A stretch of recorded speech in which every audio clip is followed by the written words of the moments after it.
Hey guys, topic 10 pet peeves about living in Japan. Now, I put 10 pet peeves, but if it gets too long, it might be a little bit less. But let's try it out. So, number one is hanko. And hanko is this thing right here. And hopefully, my camera focuses in on it. And so, that you need a stamp, it's like your signature.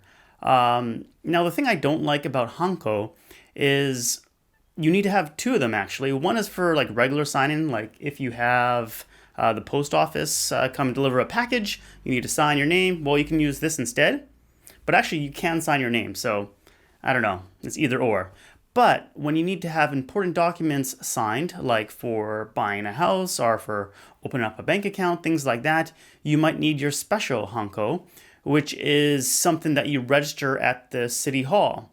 And with this special hanko, it's supposed to be unique, right? Because even though it says Lamb Gregory and that's fairly generic, I mean, anybody could print that on a stamp. If you look at it with a microscope, you would be able to see differences. So it's kind of a unique thing.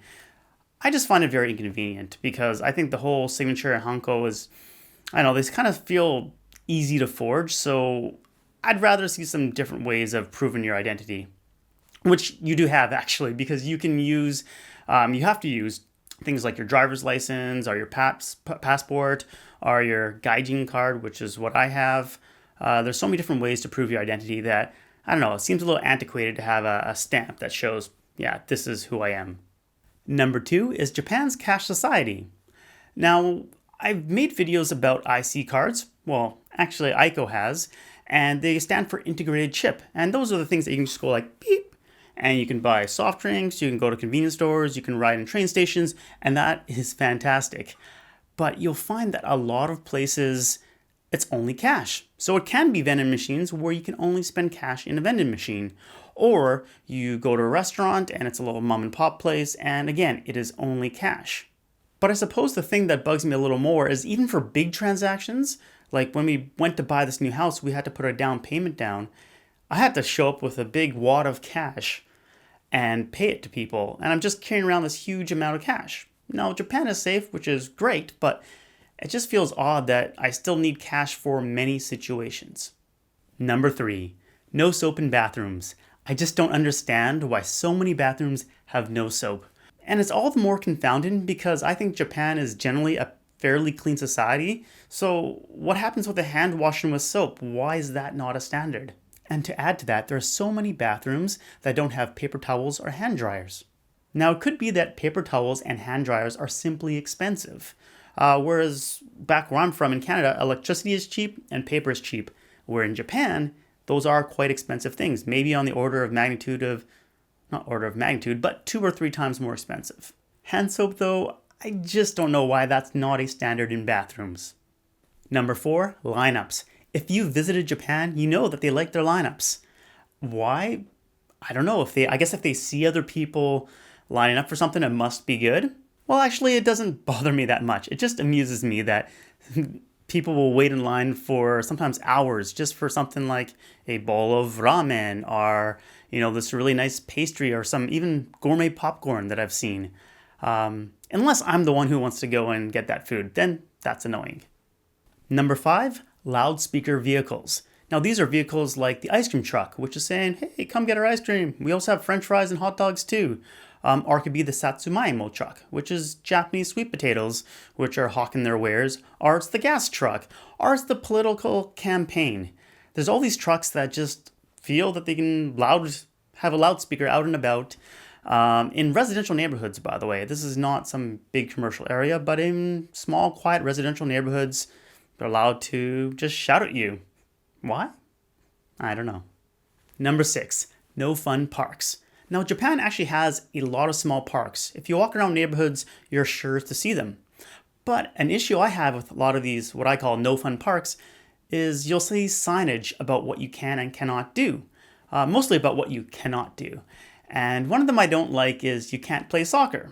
I like playing soccer, but you'll see no balls in this park. I can understand baseballs where you hit them and they go and smash windows, but soccer ball, I don't know, they seem kind of innocent. And these are parks that sometimes have nothing, like they're just gravel. And it's a park with just a bench, and you can't play with any balls or anything. And what are you supposed to do there besides sit? Number 7, dishwashers and clothes dryers are not a standard item.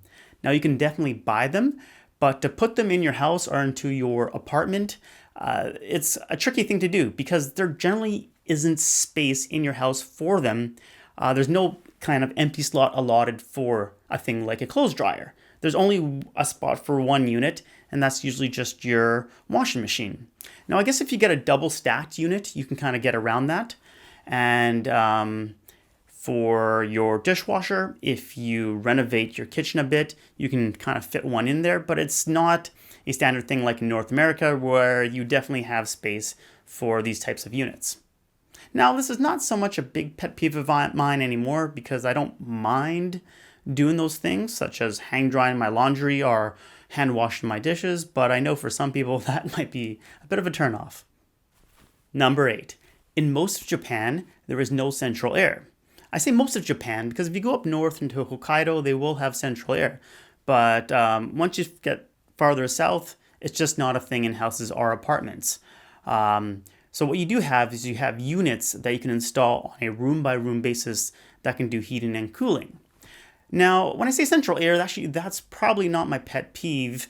It's more about when you use your air conditioner or heater units. The temperatures are a lot different than what I'm used to in Canada. So Canada, there's something called room temperature, which is about 21 degrees, which for Americans, I believe that's about 70 degrees Fahrenheit, because 21 degrees is Celsius, right? That's the real way to do the temperature.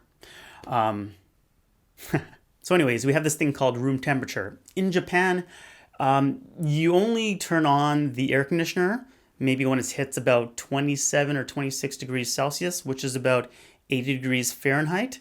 That's not true in all cases. I mean, you can turn it on if you want the air conditioner, but that's just kind of the standard when you look at the government literature on when you should ideally use air conditioning. That's kind of the thing, and just people accept that.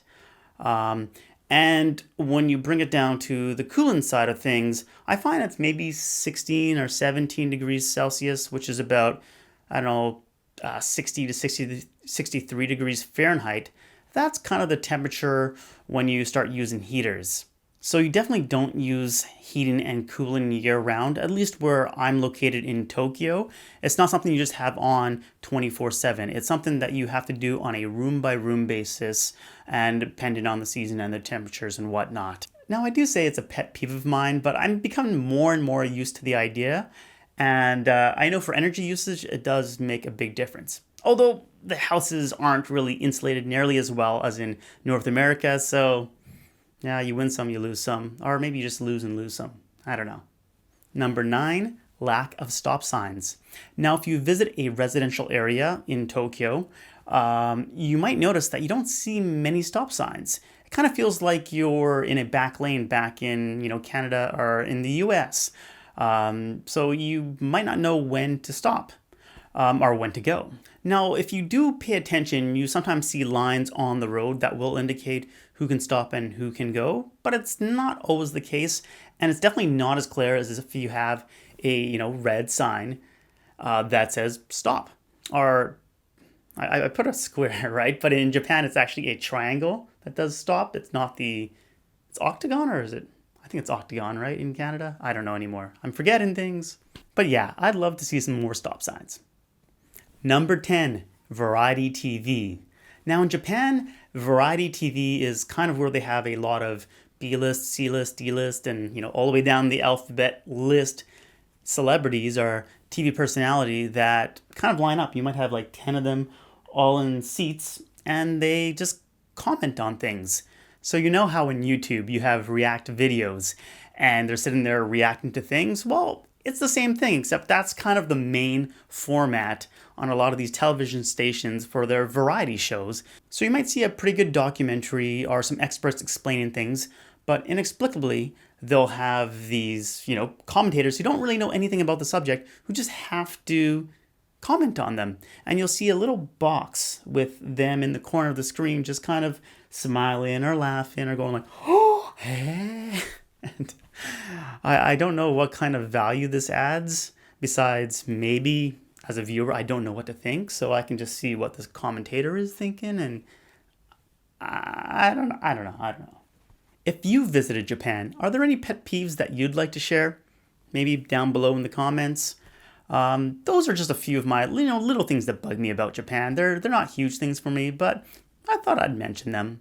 Anyways, as always, thank you very much for watching, and I'll catch you on the flip side.